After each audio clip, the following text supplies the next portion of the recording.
I'm going to try to, I will be completing the lecture on connectionist temporal classification, a terminology that I didn't actually introduce last class, but I should have, which was the kind of framework we use when we have inputs and outputs that are not synchronized and where the output sequence is shorter than the input sequence. So where we left off, let me wait for my clicker so that's more convenient. Just give me a second, 2 minutes. And maybe people will turn up in class.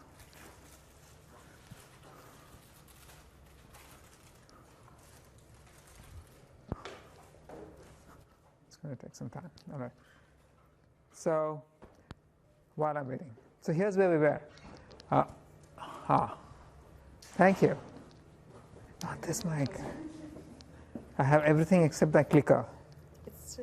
That's not my clicker, this is my microphone. Okay, it's okay. Fine. It's here. I did see it. Thank you. Thank you. So here's where we were. We were looking at problems where we would want to learn to generate an output sequence from an input sequence, where the output sequence is a different length than the input sequence. So for example, in speech recognition, speech goes in, a word sequence comes out, machine translation, one word sequence goes in, another comes out, and so on. So in general, n equals the number of output symbols may not be the same as the number of input symbols. And moreover, there may be no synchrony in the sense that the order in which the output and input symbols happen may not be the same. So quick recap, the next couple of minutes. This was the basic model that we began with, where you would have a sequence of inputs, and when the sequence of inputs was complete, you would expect an output, like when you are trying to recognize a phoneme. When you get a sequence of inputs, and when the speech is done, you expect to produce the classification output. So for training, we saw we could train these systems. The first realization, of course, was that although you design the system like so, in practice, you could actually compute an output at every time. So when we train these systems, we could replicate the target output across all of the inputs and compute a divergence, which was a weighted combination of the divergences at each time. There was a more complex model where, given a sequence of inputs, we had to asynchronously output a sequence of our symbols. And although this structure was just a simple concatenation of the simpler unit we just saw, this causes all kinds of complications. Firstly, that we have no clear indication of when to output the symbols. So the best we can do is to output the symbols at all time and figure out which of these are the relevant symbols. And so we saw this, that in fact what the network actually does is to produce a probability for every symbol in its vocabulary, in its output vocabulary at every time. And we recast the problem as finding the most likely symbol sequence given the inputs. And one way to do this was to simply pick the most likely symbol at each time. And if you did that, you'd get a sequence of symbols, which you could then compress into the shortened output sequence that you really wanted, which basically had just an output at the end of each relevant segment. The problem with this, of course, was that there was no way for us to determine whether something like this would be compressed to one symbol or two. We'll get back to that later in the class. We saw the second option, where you could impose external constraints on what sequences are allowed. So you only allow sequences corresponding to dictionary words. And that would give you possibly a more reasonable output and a more sensible output. So this process of obtaining an output from the network, we labeled as decoding. Decoding was relatively simple to understand. The much tougher problem really was training, because of the asynchrony. Now, if the training data consisted of a sequence of inputs and you were told at exactly what time each output occurred, then training was simple enough. You could just either directly compute the derivatives at each time, the divergences at each time, and use those to train the network, or replicate symbols like so, and use this replicated extended symbol sequence so that now you have a virtual output at each time, and then you could compute your divergence. And the divergence, of course, we saw was, when we defined it in this manner, was the sum of the divergences at the individual times. So the real problem arose when we weren't actually given a sequence of outputs and with the timing informing you where each symbol was produced. So when you have a situation like this, where you just have a sequence of inputs and you have a shorter sequence of outputs and no information about where these symbols are actually being produced, then you have an issue. So first, we don't even know where the symbols are being produced, so we have no way of knowing how to compute the divergence. Should I be computing the divergence of this B with respect to y9, or should it be with respect to y0? I have no information. So we came up with a solution. We could perform this iterative training where in each step we would try to align the compressed sequence with respect to the longer sequence. Thank you. So the compressed sequence here was this sequence of 4 symbols, B phi, and the input was the longer sequence, which is these many inputs. Here you had 9 input symbols, and the business of aligning the compressed sequence to the input basically meant figuring out which of these symbols each input corresponded to, and we saw we could do that using Viterbi decoding.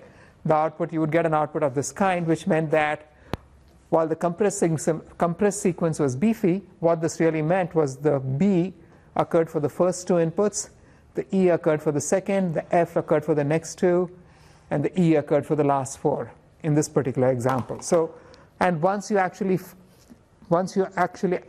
arrived at such an alignment, then you could just use this alignment as the ground truth to train your network. So this we saw. And of course, since we aren't actually given an initial alignment to begin with, and we are guessing it, every time you train your network, you could expect to go back and re-estimate your alignment and do this iteratively, and the entire thing would be expected to converge to a pretty good solution. So in practice, it doesn't always come to arrive at a good solution. You tend to have a lot of poor local optima because the approach is heavily dependent on the initial alignment. And if the initial alignment is really poor, the local optimum that you will arrive at will be rather poor. So we also figured we could use an alternate solution, which is to not commit to a single alignment during any pass. Instead of computing the divergence with respect to the most likely symbol sequence, we would compute the expected divergence across all alignments. So the way we saw it, the most likely alignment is just a sample from the all possible alignments, and every alignment had an associated probability.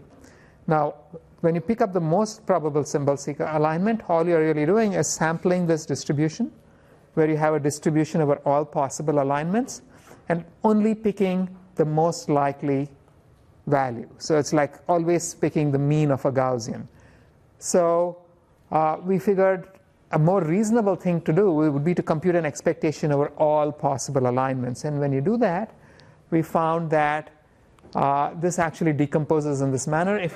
Now, the way the divergence was computed, you'll recall, was that the divergence with respect to any given alignment was simply a sum of divergences at individual times. So when you take an expectation of this one across all alignments, it just becomes a sum of expected divergences at each time.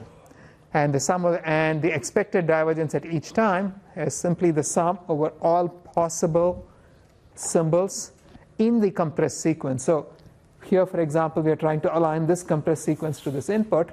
So this sum over here would be over these four symbols, each of these four symbols, times this term, which is the posterior probability of the symbol at each time, times the divergence computed for that symbol at that time. So it's just the expected symbol, expected divergence over the entire graph over here, given the compressed symbol sequence. So this we saw. Now, the key component over here was this term. The way we would do it, now, let me see if I can draw things on this board.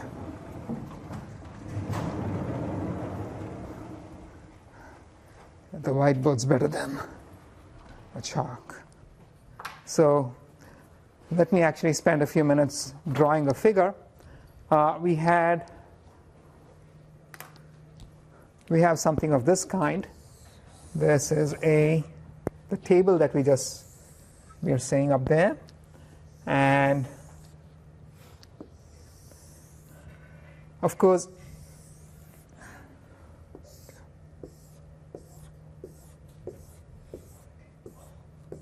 so we have four symbols, and observe that each of these rows corresponds to one row of outputs by the network. Some of the rows might be duplicated. We saw how this happened in the last class. And we also saw that if we were to draw a graph like this,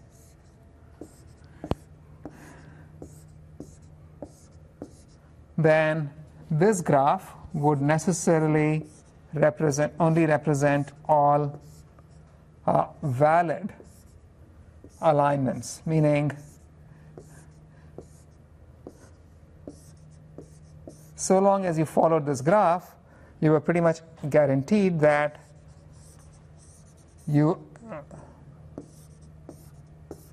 so long as you followed a path through this graph, you were pretty much guaranteed that you were going to be aligning the compressed symbol sequence against the input, whereas if you went outside this graph on this table, then the actual alignment you get would not be for the compressed symbol sequence. And now what this term over here really computes, so what the overall divergence is doing is you're computing the posterior probability for, there's something missing over here, this should have gone here. Yeah. Right. I managed to mess this up, but I'm not a very good artist, clearly, right? Anyway, how did that happen? It's very mysterious. I think so. Anyway, what we are really doing over here, once we see this, once you actually get to this formula, is we realize that at each time there is a target, there's the actual output of the network, and we are considering each of these possibilities as the actual target output. The output of the network itself is over all possible symbols. So if you have 100 symbols, at each time you're going to have a probability distribution over 100 symbols. Now, if this were the actual desired target output, what would the divergence be? We're computing that, and we would compute it for every one of these nodes in the graph. So within each column, there would be 4 such nodes in this example. And so what you weighted by is the probability that that node actually belongs to the desired alignment. So you would be computing the divergence of this symbol with respect to the input multiplied by the posterior probability of this node. What I mean by the posterior probability of the node is the probability that if I were to randomly choose any path through the graph, that path would actually go through the node. Do you mind shutting your laptop? Yeah. So this is where we sort of left off. We wanted to compute the posterior probabilities for every single node in the graph, and compute and weight the divergences of every node in the graph with their posterior probabilities and sum over the entire graph. This was what we're actually doing. But then let's focus on what this individual term means. So this term over here, let me go back over here. This one is the divergence of a single symbol at a single time. So this term, if we were considering this as t and this is r, the vertical axis is r, and so if I were to take any specific node in the graph, this term is the divergence of this symbol, or the probability with respect to the complete output of the graph. So which of course means that it's going to be, you're assuming that this term over here is the true output, right? And when you do that, this is the actual divergence that we get. So now, in order to actually get a weighted combination, you would multiply this divergence by the posterior probability of that particular node in the graph. And that posterior probability is simply the proportional to the probability of all paths in the graph that pass through that node. Because what we are really saying is, what is the probability that a random path chosen through this graph is going to pass through that node. So that's going to be proportional to all paths that go through that node, because the probability that a random path goes through that node is the sum over all paths that go through the node normalized, because you want a posterior, right? So this term over here is going to be the posterior probability of observing this node at this time is proportional to the total probability of all paths through the graph that go through this node. Does that make sense to everyone? Because that's the key component, right? Once you understand this, the rest of it actually is just straightforward mechanics. Now I'm saying proportional to as opposed to exactly equal to for a very simple reason. This term to the left is conditioned on only observing these symbols in the particular sequence that you saw. Whereas the figure to the right is not specific to that sequence. It's the joint probability of observing that sequence and having that particular that particular output at that particular time. So this term is the joint probability of all paths and the symbol sequence. The term to the left is the conditional probability given the compressed symbol sequence. So these terms will not necessarily, if you compute these terms across all four boxes over here, they won't necessarily sum to 1. Whereas if you had the posterior conditional probabilities over here, those terms would sum to 1. So we're going to have to do a normalization later, okay? But anyway, let's focus on this joint probability, which is the joint probability of all paths that go through this particular node. I can rewrite it as, I can simply expand this symbol sequence. It's the joint probability of the entire symbol sequence and being in this node at this time, right? And once I do so, now I can actually sort of write this. This is the probability of all paths. I wish I had a different color. Do I have? Yeah. So if this were my box, this is the probability of all of these paths, right? And everything else that goes out over here. So when I'm considering the joint probability of all of these paths, I can actually decompose it into two terms. One is the probability of this component, which includes the box. The other is the probability of the rest of the graph, which excludes the box, but is conditioned on everything prior to the box. Because think about this, the event that all of having any path go through this box over here is basically the intersection of two events. One is everything that happens until here, the event that all paths lead into this box, and the event that all paths that go out of the box actually end up at this bottom right corner. So there are two distinct components to the graph, and you can actually rewrite this probability as you can sort of factor this out. So this left-hand block shows you all paths going into this node. The right-hand block shows all parts of the graph going out of that node. So you have two terms, and if you had to use, you can use Bayes' rule. And where did I leave my clicker here?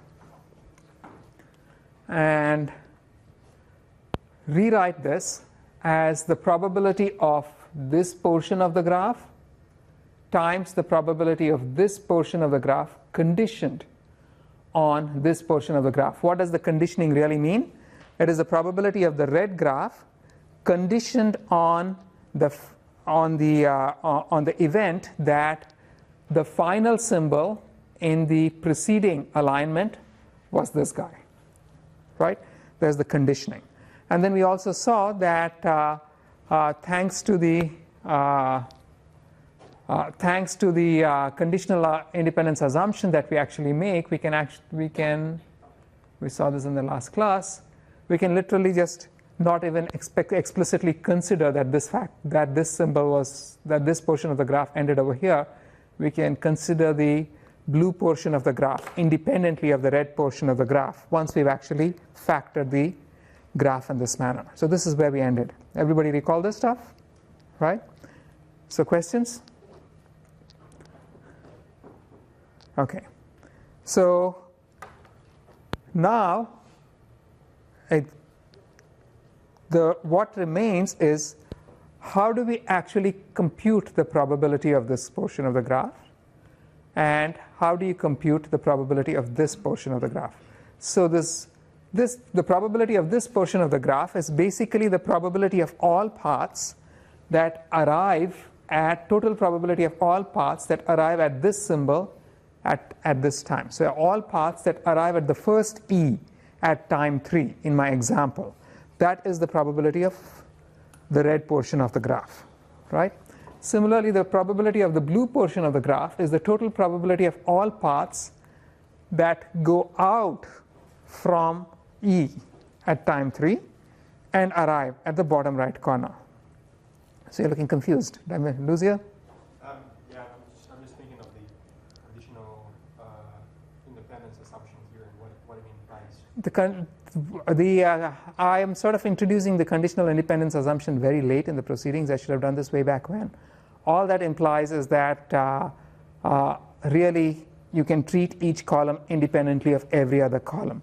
That the fact that you're assigning a probability over here to something does not depend on the probability that you assigned at the previous time, right? Which holds true for the recurrent neural network.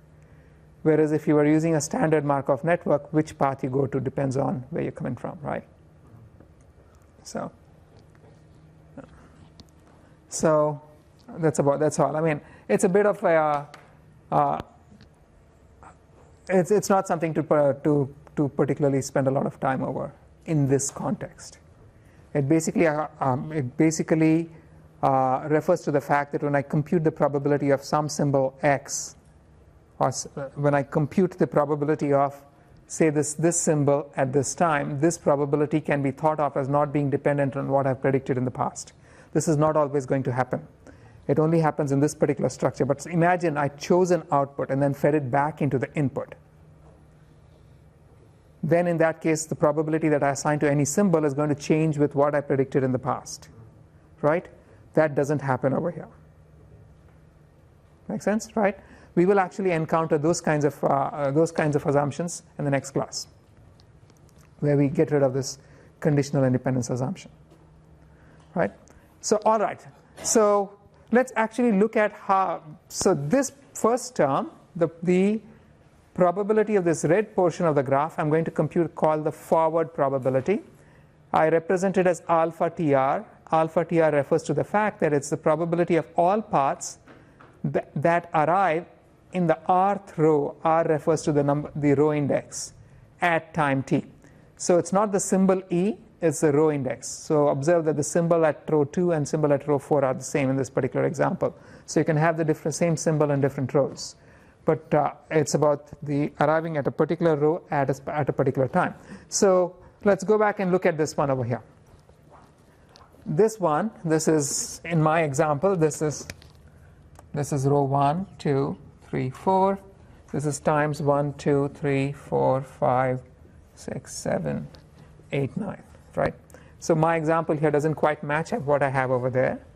Now consider what happens in this upper black portion of the graph. if I think of all, so if I think of the total probability of all paths that arrive at this particular node, that node is time 4r2, right? So we wrote this as alpha tr, so that's going to be alpha tr is alpha 4-2 for this particular example. So what are all the ways in which I can arrive at this node? So if the fact that I'm considering the event of arriving at that particular node there are only two ways to do this in this particular example. I can arrive here by having come here and then moved on to this place, or having come here and moved on to this place. There are only two possible ways of arriving at that node. So the total probability of all paths that arrive here at a specific time is obtained by the probability of all paths through the graph that eventually arrive here and then moving to this point, plus the probability of all paths that arrive here and then moving to this point. Right? Those are the only two ways I can actually compose a graph that ends up at that particular box at a given time. So in fact, here I'm assuming that this box has only two parents. Imagine I had, for whatever reason, I had something of this kind, then I would actually be computing, there would be three ways of arriving here in this case. So I could, all paths that arrive here, followed by coming here, all paths that arrive here, followed by coming here, all paths that arrive here, followed by coming here. So you get what I'm talking about, right? So now what is the total probability of all paths that arrive here at any time? This is going to be alpha 3-1, right? So 3-1. This is going to be alpha 3-2. So I can say alpha 4-2 is alpha 3-1 and coming here times, so when I come here something else happens. Are you missing one? This is the arrow, right? Are you missing from 2 to 3, the diagonal? This, That's 3. that's 3-1 and then there's 3-2. Yeah. Right. So there are two terms.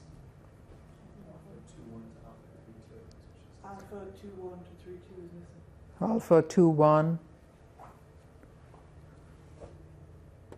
to 3-2? Yeah. No, but that's at the previous time. Okay. Right? So I'm only considering, all I'm saying is, if I know there are only two ways of coming here. If I begin explicitly computing this, then I have to consider all ways of getting from here to here as well. Right? At this point, once I've gotten here, if I know the total probability of all paths that arrive here, I just got to factor in what happens when I move into this point as well. So I can just write this as alpha 3-1 times the probability of actually generating this symbol, which would be, in our case, y, that's going to be E4, right? Plus alpha 3-2 times, you get the idea, right? All the ways of arriving at any node at the previous time instant that can lead into the target node. I've got to sum over all of those guys. So I'm going to call these guys the predecessor nodes or the parent nodes of this one, right? So I have a great deal of, so we're actually computing the forward probability, alpha tr, and I have, so here it is, alpha tr is the total probability of the subgraph that leads to this point over here, right?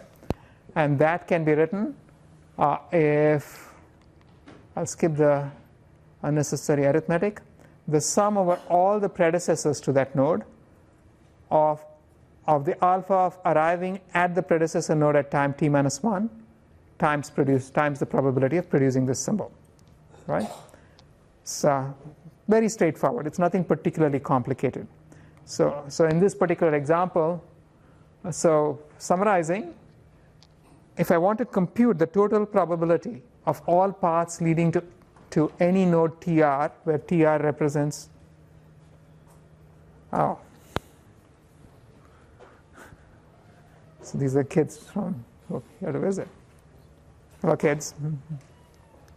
You can sit in the front. Do you mind introducing yourselves? Hi, I'm Dylan. I'm Tim. I'm Joe. And where are you from? I'm from New Jersey. Northern Virginia. And you, Jersey. California. Maryland. Illinois. you know, they're just sitting in on the class. They're high school kids. Right. Thanks for letting us interrupt. Pardon me? Thank you for letting us interrupt. Oh, you're welcome. Right. And I don't expect you to actually be able to understand anything because you're 2/3 way through the course. But still, yes. I have a question. I saw the alpha is already used a probability that the graph arrives at that. Why we Yeah. have to multiply by the y term. So no, so this is the probability. So what we are saying is that if you want to compute the total probability of all paths that arrive here, this is there are only two ways of actually arriving at this node. So assuming I could compute the total probability of all paths that arrive here, to get from here to here, I would now have to also generate this symbol. Right? So that is going to be this extra multiplicative term to extend this path until this point. But once I was in the previous nodes, then I'm guaranteed that I will pick the next one. No. So the alpha is only considering probabilities until that node. It's not looking into the future. Okay. Right? So look at what we've got out here. So this one, well, once you get here, this thing's not seeing anything in the future, right? So if you looked at that little blue box, that blue box has no awareness of what's happening afterwards. So in the same way, if I were to consider this box over here, this box has no idea of what's going on downstream. This is only going to consider this portion of the graph. This is only going to consider, I'm not really sure how I've drawn this, but this portion of the graph. Right? So neither of those know what happened afterwards. Okay, so you are multiplied by y full. To account for the next box, right? So when I move from here to here, I had to account for naturally also. There are also other possibilities. Yeah. So but over here, that's the only possibility that happened in this box. If you came to this box, that's E and 4, right? Make sense to everybody? Yeah. So this is just generalizing the same idea, that you would actually be summing over all predecessors. There are two of them in this case. You'd be summing the alpha terms over all the predecessors and then finally multiplying them by the y. So in fact, I could rewrite the whole equation in this particular example in this manner. That is the sum of two alphas times the probability of the symbol itself. So this is the so-called forward algorithm. It computes the forward probability. And so now, we've written this for one specific location, but then you can use this little equation to recurse all the way from the beginning to the end. For the very first symbol, the alpha is simply going to be the output probability of out here itself, because for the very first symbol, the path is just one box long, right? And then subsequently you can, and for the rest of them, because these are impossible, the alphas are going to be 0. Subsequently, let me actually get to 2 steps down. For this box, there's only one predecessor. So for this particular box, I've just written this as a special case. The only way you can compose a graph that ends at this box is to go from this one onwards to this box. That's alpha t minus 1, whatever the t over here is, time over here is, it's t minus 1 times the probability of this box here. Right? But then for the rest of them, for each of these boxes, I would be summing over all the alphas from all of their parents, and then finally just multiplying by the probability of the symbol within the box itself.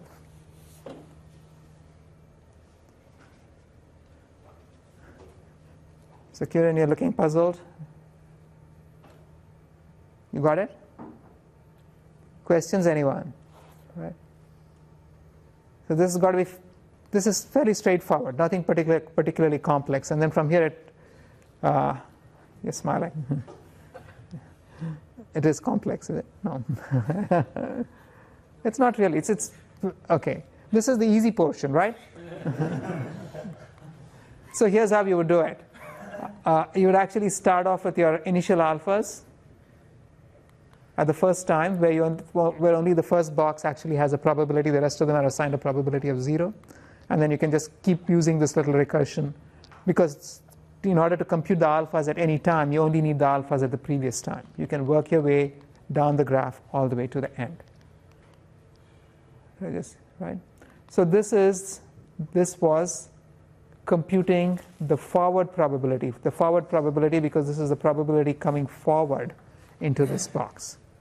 And we're going to call that alpha r. That was this first component of the joint probability of all paths through this node in the graph, right? So let me replace that first component by alpha tr. Now let's look at the second component over here. That is our backward probability. Why do we call it the backward probability? We are interested in all the probability of all paths going out of this box. We're going to compute it backwards from this end all the way to this point. So we will call it the backward probability, right? And this is the total probability of all paths that start from a successor of this box, right? Now let's go back to this graph. I'm going to refer to this term as beta tr. So in this case, I need more colors.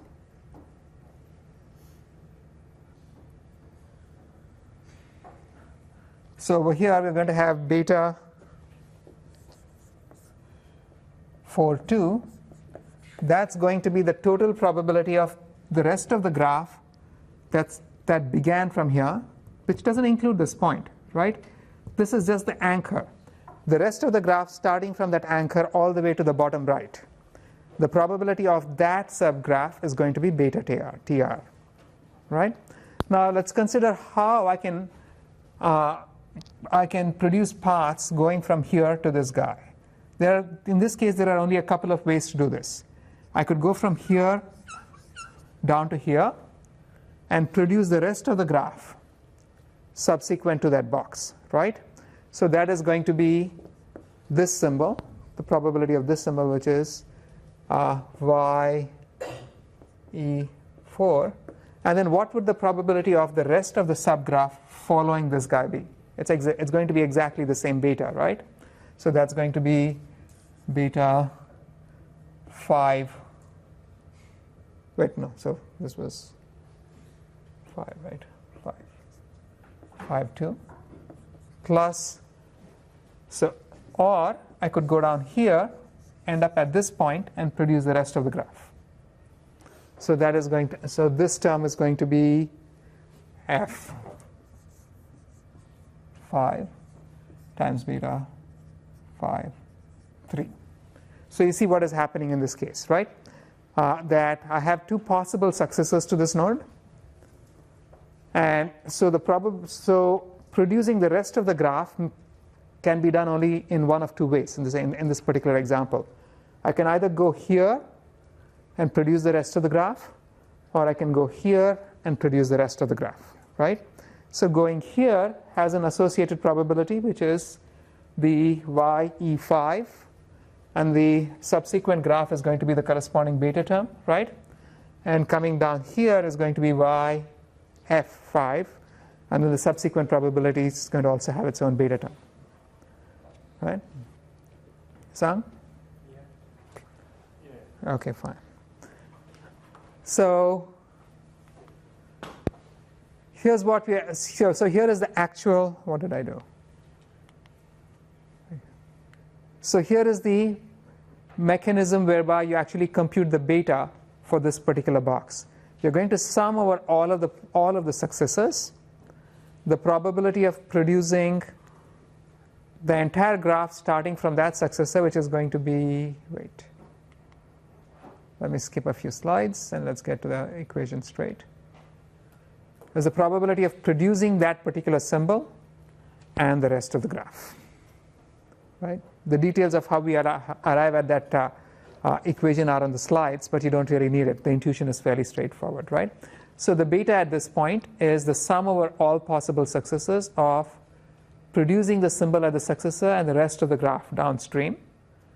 So this is the summation term.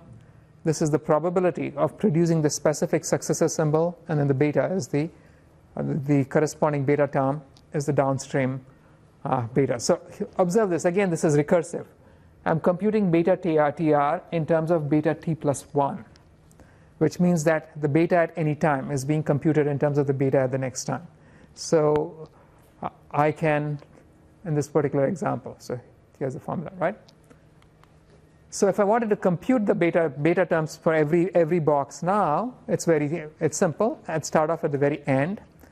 Now the beta for the final box, what is the probability of the downstream graph for the final box? It's 1. It's pretty deterministic, right?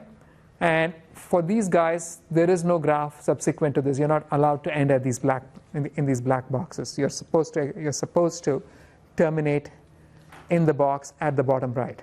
So once you've done that, you can work your way backwards, and at each time, for each box, you're going to sum over all the successors. In this case, you have only 2 successors for these boxes. The probability of the successor box and the subsequent beta, right? And you can keep working your way backwards all the way to the beginning to compute these beta terms all the way to the back. So now, in some implementations that you will find in papers, they also include the final probability of this symbol itself in beta. I'm not really sure why they do that. It's not required, because when you actually factor in the final probability of the symbol itself, it means that you have to go back and unfactor it later. So for those symbols, I'm just using this beta hat over here just to illustrate the fact, to make it explicit, that we are also considering the probability of the current symbol. Now if you were to do it just right, you must only be considering the future, right? If you were doing this right, you'd be, this is what we'd be doing. We wouldn't be considering the current symbol, just everything downstream. But a slightly, one variant of it is to also compute this probability term. So that's when I write beta hat. It means I'm also considering the current probability term. The only reason I'm showing you this is that you're going to see this in the papers. So here's what happened. We saw a little algorithm to compute the second term, which is the probability of the blue subgraph, which started out from this node. And I'm referring to that as beta TR, right? So for each node, if I've performed the forward algorithm, I would have computed an alpha term, which is the probability of the entire subgraph arriving at that node. If I've also performed the backward pass, I would have also obtained the beta term, which is the probability of the downstream graph from that point on. So I have both terms, right? And if I multiply both of them, I'm going to get the joint probability of that entire subgraph and being in that specific node at that particular time, right?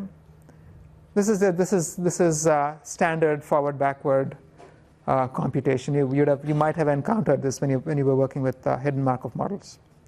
So far so good. What are we really interested in? We are not interested in the joint probability. We are interested in the posterior probability of being in this node, given that this was the compressed symbol sequence. So because we are interested in the posterior probability, we're going to have to normalize these joint probabilities across all 4 boxes, which is to say, for each of the boxes in every column, I will multiply the alpha and the beta, and then divide by the sum of these products, such that the corresponding posterior probabilities now sum to 1. Right. I'm going to call this gamma, because this is just standard notation. Now here is the key piece, right? This gamma term for any box actually also includes the probability of the symbol itself. And the reason for that, as we saw, was, do we have an eraser?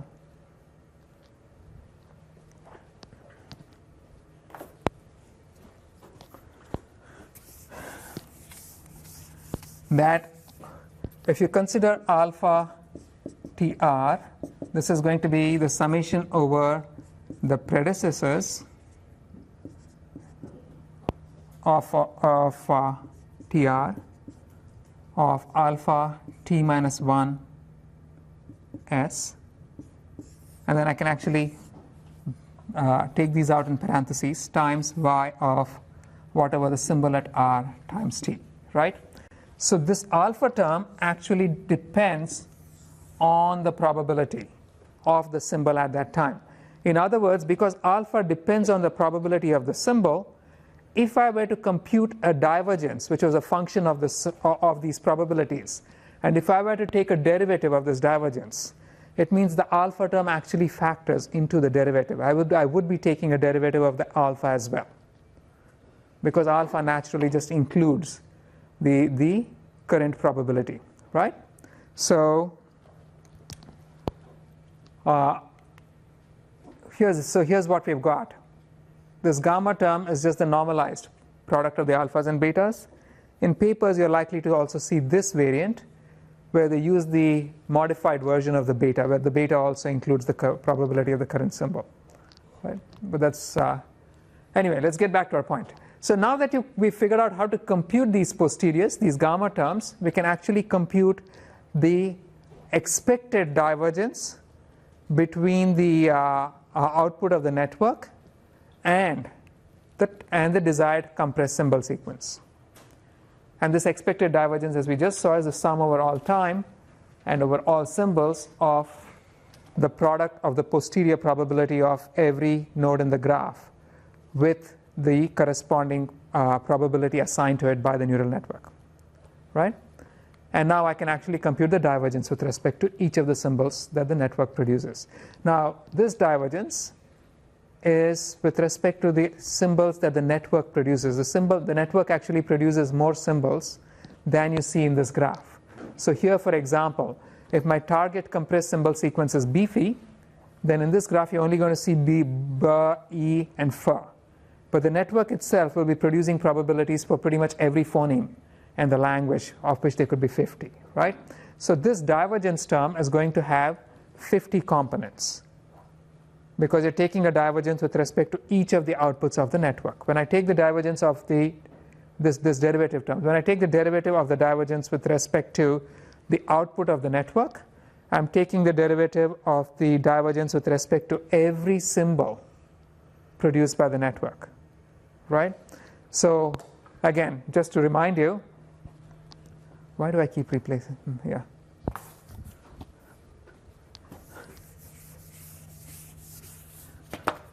Then at any time, the network itself is going to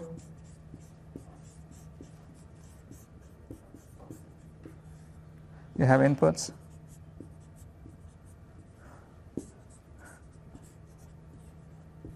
At any time, the network itself is going to produce many probabilities, right?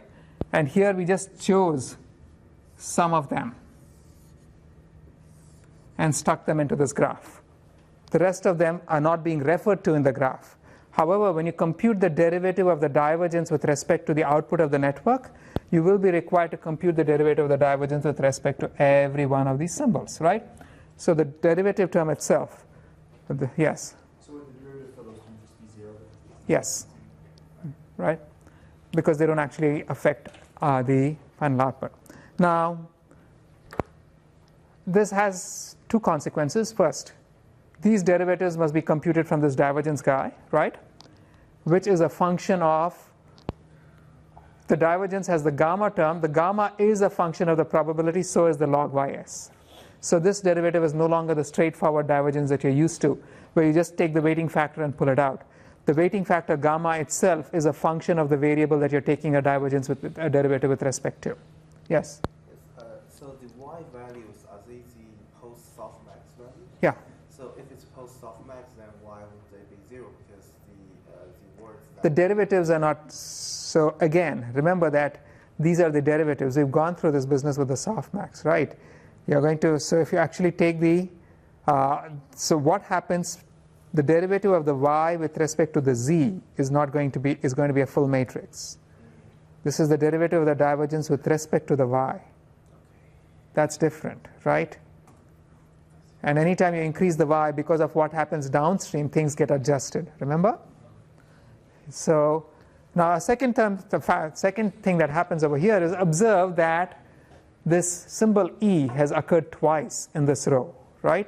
So when I take a derivative with respect to the symbol with the probability of assigned to e at time 4, I'm actually going to be summing two derivatives. I'm going to be summing this one, this derivative with respect to say ye at time 4 is going to be the derivative computed at this node in the graph plus the derivative computed at this node in the graph. I'd be summing over all the rows that use that symbol. In other words, back here, if this were the symbol that is actually being considered, so in order to compute the derivative of the divergence with respect to the output probability assigned to this symbol by the network, I would have to sum the derivative here as well as the derivative here because both of them refer to the same symbol, e.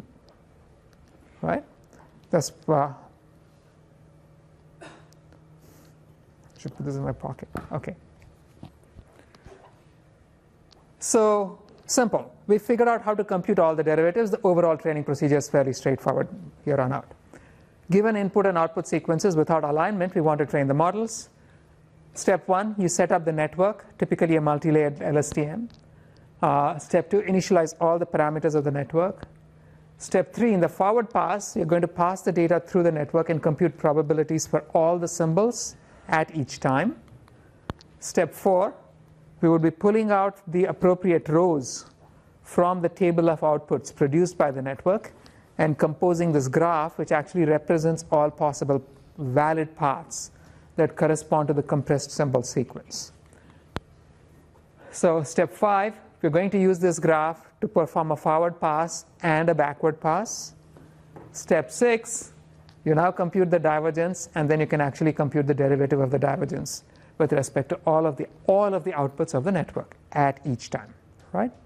And subsequently you can just aggregate the derivatives over many batches and continue with your gradient descent.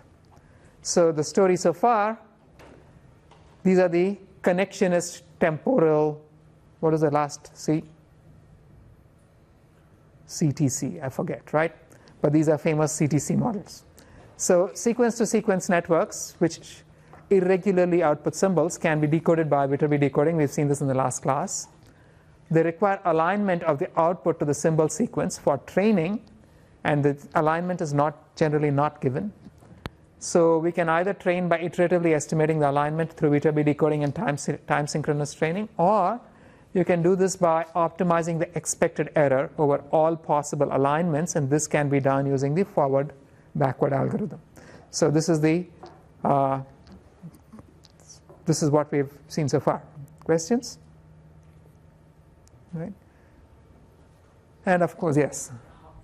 How many times does it take to train network with that algorithm? So the forward-backward algorithm is going to be what this is. If you have, consider this one here.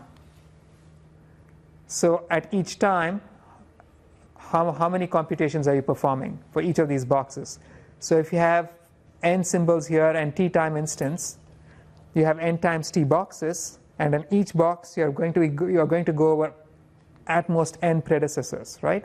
So it's n squared t, or 2 times n squared t. That's just for the forward-backward. That's the extra computation that you're adding to every input instance. But this is all dynamic programming, right?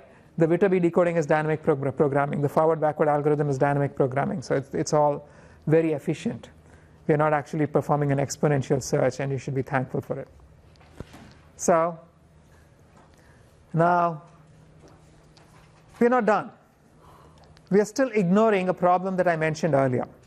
So for example, if I have this output decode, R, 4 O's or 5 O's followed by a D, is that a rod or a rood, right? Both are valid words. Even if I were using a dictionary to fix it, I wouldn't be able to make out. Yes? Like, I'm wondering in English, does that ever happen? Because What? I cannot think of a case where you replicate two phonemes. Or you either have a long phoneme or like a short one. And they're different. So, but remember this, that remember what happened when we were actually performing the decoding, right? Let's go back to the problem of decoding. We were speaking of training. Oh, shoot. Let me just write this out rather than go back all the way. That's too many slides. So, what we did was we actually went, so even for alignment, what was the final output that you'd get over here? The compressed symbol sequence was beefy, right? But for the actual alignment that you got, you're going to align beefy against the input, and you're going to end up with something like, right? Symbols get repeated when you align the output to the input. What the Viterbi decode gave you was the aligned sequence. From that, you had to go back and infer the compressed sequence. So yes, in every language, this is going to happen, right? If your phoneme R goes over four input frames, you're going to be outputting R 4 times. Yeah, but like my question was, isn't that in English you usually don't replicate two symbols? Because I don't know if that's the case or not. So no, this has nothing to do with replicating symbols. So let's say I have 10 input frames, and I'm just going right? What are your 10 outputs going to be? Just Exactly, 10 R's. But then when you see 10 R's, do you know if I said R or R, right? So when if you're speaking of speaking, maybe it's harder. But if you're thinking of producing a spelling, for instance, then you can actually see how that happens, right? So let's say I was actually going from speech directly to spelling. You can definitely see something like this happening, can you not? Right? So the way we deal with it is very simple. To deal with this, so this is exactly the problem we saw earlier in class, that I cannot distinguish between a repetition of the sound f and just one extended f, right? So to deal with this, we are going to introduce first, this kind of problem doesn't always occur. So for instance, if I have some natural constraint, like in the case of speech, if I say that every phoneme has a front half, first half, and a second half, then the first half can only occur after the second half is complete. So in that case, something like this, if it were for this to be a repetition, this would be the first half of the phoneme following the second half of the phoneme. So you'd actually automatically know that it's two instances of the phoneme. But if it's just spelling, you definitely do have this problem. Although, miss here? No. Okay, right? So, but here, so what we're going to do is we will introduce this symbol, a blank. I'm just going to represent it using a blank, or sometimes people write a B or a phi or a null, right? Now this is just an extra symbol in our vocabulary that the network can output. So if I were, for example, if I were trying to spell out the words, now instead of producing just 26 symbols from the alphabet, I'm going to produce 27, where the 27th is a blank. So now when I actually produce a sequence of outputs, some of the output symbols are going to be blanks. And I'm going to get these repeated sequences with some blanks in them. I can squish this repeated sequence down to make the compressed sequence, but then I introduce some rules. Blanks by themselves will just go away. But if a blank occurs between two instances of a particular symbol, then I will think of them as the instances on either side of the blank get compressed separately. So here, for example, this one, it has 3 R's, a bunch of blanks, 2 O's, a bunch of blanks, and D's. If I compress these, the blanks will go away. This becomes ROD, right? But over here, I have 2 R's and a blank, and then an R. So if I compress this, the first 2 R's are going to get compressed into a single R. The second one becomes a separate R, and these blanks will go away. These 2 O's are going to become a single O. The first D stays by itself. The subsequent 2 D's are going to compress into a single D. So what the blank does is to separate repetitions, right? Same thing over here. What do you think this is going to become? If I compress this, this is going to become an R. The blank separates it, right? I have another R. The blank separates it. So the R blank, R blank, R is just going to become 3 R's. Then there's just a single O, so you're going to get just one O. Then you have a series of D's, a blank, and another series of D's. If I compress it, it's going to be 2 D's. See what I'm doing over here? How do we insert this blank with single into this graph? So we'll see that, right? But I'm speaking only of the decoding process over here, okay? Obviously, if you're going to introduce this and begin in working with blanks, now you have to also figure out how the blanks are actually introduced in the training process. And so first, let's look at what the actual modified forward output is going to be. You're going to have all of the regular symbols, and then you're going to have the blank in the beginning, the blank. So this is an extra symbol that's being output by the network. And now, here, for example, if my Viterbi decode were something like this is simply going to be B, E, F, E, right? This is just B, B, phi. But if my Viterbi decode were to give me a blank in the beginning, the initial blank doesn't matter. This too is going to be B, then these blanks are going to go away, phi, because the blank occurred between the E and the F, right?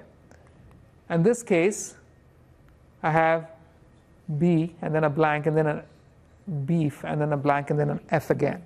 So now I'm going to think of this as 2 instances of F as opposed to just 1 instance of F, because the blank intruded and separated the 2 instances of F, right? So the decoding process you get. The training is a little more tricky. So when we composed our graph without the blanks, here's how we compose the graph. Here I've switched from beefy to beef just because it's more illustrative, right? With the blanks, I'm going to do something else. I'm going to introduce a blank between every 2 symbols, right? Including a blank in the beginning and a blank at the end.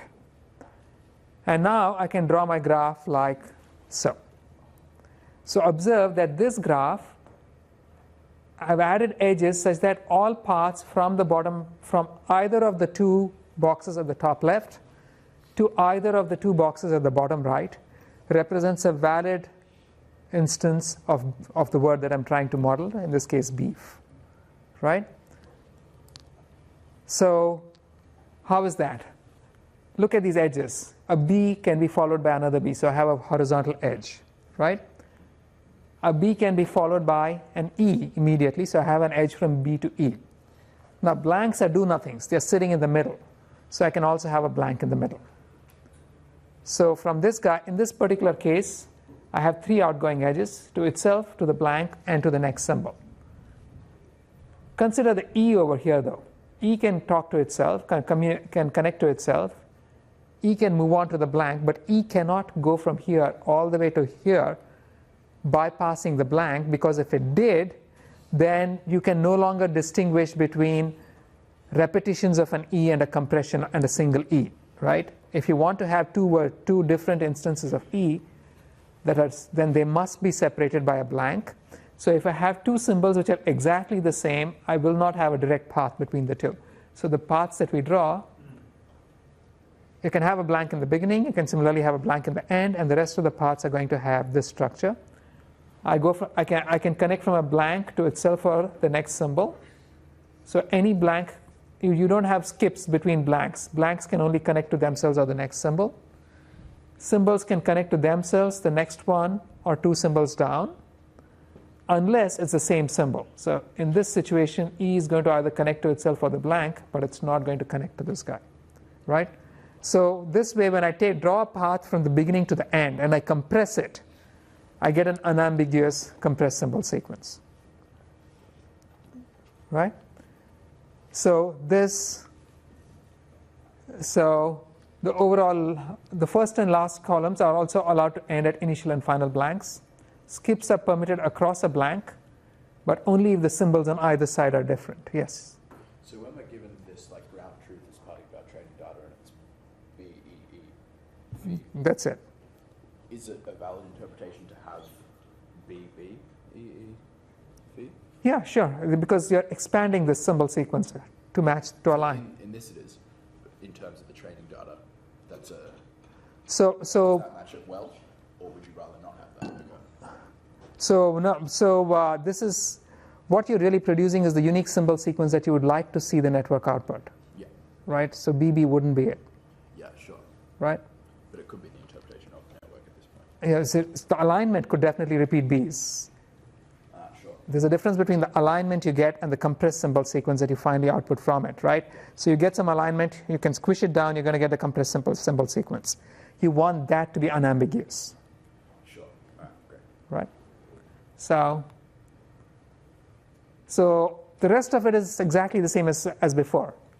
You'd have the forward algorithm, except now the forward algorithm actually initializes 2 boxes in the beginning, right? And with the corresponding probabilities. Yeah. And then subsequently, at subsequent times, you have two kinds of nodes. You have nodes that have only 2 parents, right?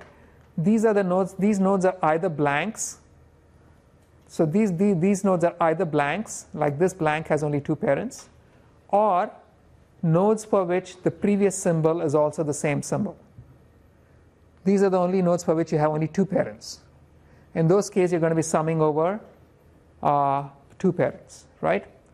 For the rest of them, the nodes will have 3 parents. You're going to sum over 3 parents. But otherwise, the forward algorithm remains exactly the same, right? So I understand the point between space between 2 E's, but I was trying to understand what's the point of having space between B and E, because it doesn't matter what you do. It's there really is no point in having a blank between a B and an E. Yeah, but right now you have a. But once you begin introducing the E's, there's actually no way of actually. It becomes much more tedious to actually. Okay, I see. I was thinking the space doesn't really do anything. Over there, the space doesn't really do anything. It turns out it does in the final decoding, as we will see, right? But the forward algorithm itself is fairly straightforward, right? And you can do the same thing with the backward algorithm, except now you can start at either of these 2 symbols. So both of them will be assigned a probability of 1. The rest of them are 0. And then when you move backwards, you're back in the same situation. There are some boxes which have 3 children. In that case, you're going to sum over 3 beta terms. Some of them, blanks and symbols where the next symbol is also the same, have only 2 children. So there you're only going to sum 2 beta terms. But it's basically the same forward-backward algorithm that we just saw earlier, right? And then you can use this to compute your alphas and betas. And so now that once you've got the alphas and betas, the rest is fairly straightforward. Given input and output sequences without alignments, you'd set up the network, you'd compute all of your probabilities, compose your graph, compute your forward and backward probabilities, compute the divergence, compute the derivative of the divergence, aggregate derivatives, and perform gradient descent, right? So this overall framework that we saw is called CTC, Connectionist Temporal Classification. That's what the last C was for. And it applies when duplicating labels at the output is considered acceptable and when the output sequence length is actually shorter than the input sequence length. And examples of these are speech recognition, speech recognition is probably one of the biggest ones. But before we continue, here's one final piece, right? Decoding. So when I'm using a trained network, we can decode the symbol sequence for an input by tracing the most likely symbol at each frame and then merging, right? So the way we explain decoding, we would compute a complete alignment of the input, and then you'd compress what we got. But this, it turns out, is suboptimal because that's only picking the most likely extended symbol sequence. It's not picking the most likely compressed symbol sequence. Remember, there's a distinction between the extended symbol sequence and the compressed symbol sequence, right? The extended symbol sequence is symbols are repeated. Compressed symbol sequence, you only have symbols at the end of each subsequence. So let's look at what the CTC actually decodes if you were just doing a straightforward decode. And here's where you see the blanks actually kick in. They do a good job. So you would find, for instance, if I were trying to just decode without blanks, then if I got some speech, you'd find this kind of output. Each of the lines represents the probability assigned to a different symbol. And you can see these things get smeared, right? the moment I actually introduce blanks, you get this very interesting behavior where the symbol itself just pops up only where it's ending. So you can actually almost read the decodes out here, that this is there's an S, so the probability of an O just pops up only towards the end of the O. The probability of the N pops up only towards the end of the N, and so on. So to answer your question, even though it's not really required, this has the nice characteristic that the blank absorbs all the other probabilities except towards the actual transition of symbols, and gives us a much cleaner way of decoding, right? But then let's go back to our problem. Our actual objective is to find the most likely compressed symbol sequence, whereas what Viterbi decode actually gives you is this extended symbol sequence. So the most likely extended symbol sequence is not necessarily the most likely compressed symbol sequence. The probability of the compressed symbol sequence can actually be computed using the forward algorithm, right? So if you looked at the graph, if you looked at the total probability of this graph all the way to this bottom right, that is going to give me the probability of this compressed symbol sequence B phi, right? To get the probability of B phi, I have to go over the entire graph from the beginning to the end. Whereas what Viterbi gives me is just the probability of one particular path through this graph. So if you actually want to compute the compute the most likely, most probable output, you shouldn't be using the Viterbi decoding. You should be computing the symbol sequence, the compressed symbol sequence, such that for which the alpha is largest. And as you can see, because each alpha actually requires an entire graph, this is going to be tremendously expensive to compute. So explicit computation of this is going to require, the way you would have to do this is to actually consider every possible symbol sequence, compute the alpha for it, and then pick the one that was actually most likely. And this is actually not going to be very efficient, but what you can do is organize all possible single symbol sequence in a tree of this kind. So let's say, actually let me do this with 3 symbols, right? So let's say my vocabulary has only 3 symbols A, B, and C. Then in the beginning, I have nothing, right? Then I can either produce a blank, or I can produce an A, or a B, or a C. Right?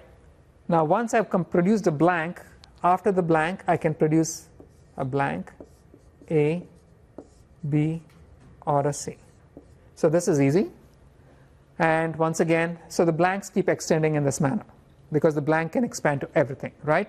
But consider a symbol that's not a blank. If I have produced an A, I can either produce a blank, or now from an A I can produce, what can I produce? It's oh wait, these are compressed symbol sequences. So from a blank I cannot actually produce a blank again, right? If I represent all compressed symbol sequences as a tree, so a blank can be followed by one of these 3 guys, right? An A can be followed by a blank, a B, or a C, but not by an A, right? So, but then if this blank is followed by a B or a C, if this blank follows an A, then I can actually have connections of this kind as well, because the A could be directly followed by the C with a blank in between, right? So I can actually draw this so-called, it's not quite a tree, it's a semi-tree which has this structure, and this semi-tree represents all possible compressed symbol sequences that I can produce. And now I can compose a graph from this semi-tree. So this vertical axis is the semi-tree, this is time, and in this graph, between any column and the next column, I will have a connection if there's a corresponding connection in the tree over here, right? So now this box represents all possible compressed symbol sequences for the language, for the network. And now I can just compute, this is basically just the tree unrolled over time. So for a vocabulary of V words, every node is going to connect to V or V plus 1 other words, right? So observe that in this case, every node over here actually represents a unique symbol sequence. It doesn't matter how you get from here to here, whether you end up going this way, or whether you go this way, or whether you go this way. If you arrive at a particular node, that node represents a unique compressed symbol sequence because of the manner in which we compose the tree and the graph, right? So that means I can now go ahead and just use my forward algorithm, left to right, after having composed this graph, and compute the alphas through time. And when I run out of input, I can actually go down the last column. So multiple of these alphas would actually represent the same symbol sequence, because you can have a symbol sequence followed by a blank, right? So I would sum those. So some sequences may have two alphas, one for the sequence itself and one for the sequence followed by a blank, in which case I just sum the two. And then I just pick the most likely alpha. And the corresponding compressed symbol sequence is what I really want to output. Now, this is the theoretically correct CTC decoder.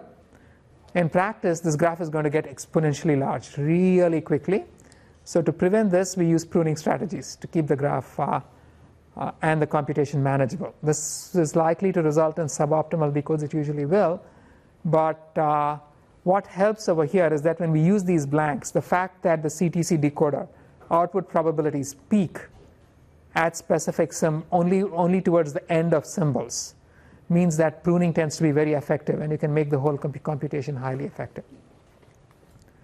So this is to summarize over everything else that we've said so far. Sequence-to-sequence networks which irregularly produce outputs can be trained by iteratively aligning the target output with the input and time synchronous training, or optimizing the expected error over all possible alignments.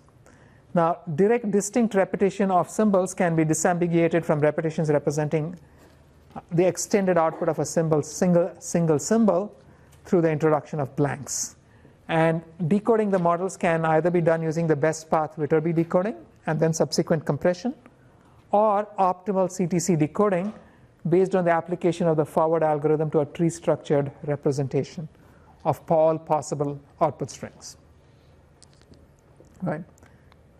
So the caveats, the blank structure, this is just one possible way to, the reason we introduced blanks was that we wanted to deal with repetitions, and that's just one possible way of dealing with blanks. You can have symbols partitioned into two or more sequential units, in which case you wouldn't need blanks. You can have symbol-specific blanks. Right now we have a single blank. So it doesn't matter whether the blank precedes an A or the blank precedes a B, it's always the same blank. You can have a symbol-specific blank. You can also use bidirectional recurrent networks, because the underlying recurrent network that produces probabilities for all symbols can be of any kind, right? So most common CTC applications: speech recognition, speech in, phoneme sequence out, speech in, character sequence out, handwriting recognition. So here's how this is going to be part of homework 3. You're going to be sending in speech, and the output is going to be a sequence of phonemes, right? Now, so you can either output the phonetic label of each vector, or you can directly output character sequences or word sequences. It turns out that you can even just take in speech and spell out the words, and whole thing works. It's kind of pretty. So I'll stop over here, and in the next class we're going to look at how we will